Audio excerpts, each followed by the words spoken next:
Direction la Côte d'Ivoire, candidat à la présidentielle, voici les contraintes du président de la République, son Excellence Alassane Dramane Ouattara. Pour plus de détails, après le générique. Avant de commencer, n'oubliez pas de vous abonner et d'activer la cloche de notification, car cela va vous permettre de ne plus manquer les prochaines vidéos.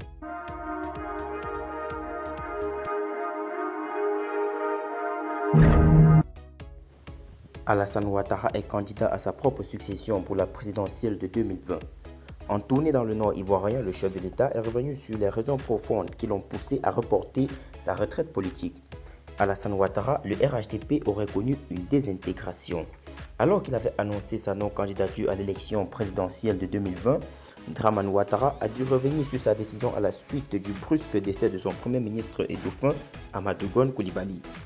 L'ancien chef du gouvernement est en effet décédé le 8 juillet dernier en plein conseil des ministres après 2 soins intensifs passés en France.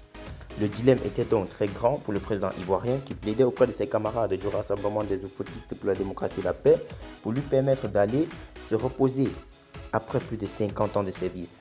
Mais, sur insistance des cadres de son parti ainsi que de nombreuses communautés qui se succédaient à son domicile, Ado a finalement accepté de faire ce rétropédalage pour revenir dans l'arène politique.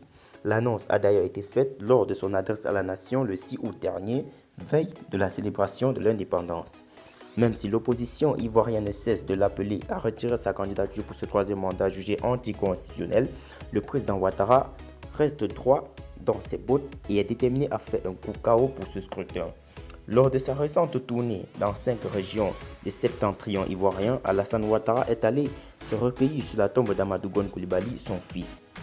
Rattaché à Korogo, dans le Poro, le chef de l'exécutif a jugé utile de revenir sur les raisons profondes qui l'ont poussé à se porter candidat.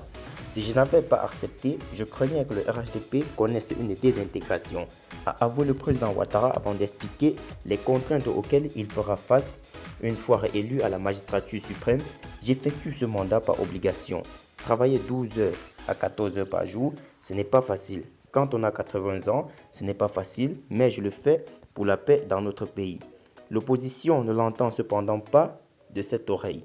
Elle continue de maintenir la pression à travers son mot d'ordre de désobéissance civile pour faire plier le régime d'Abidjan.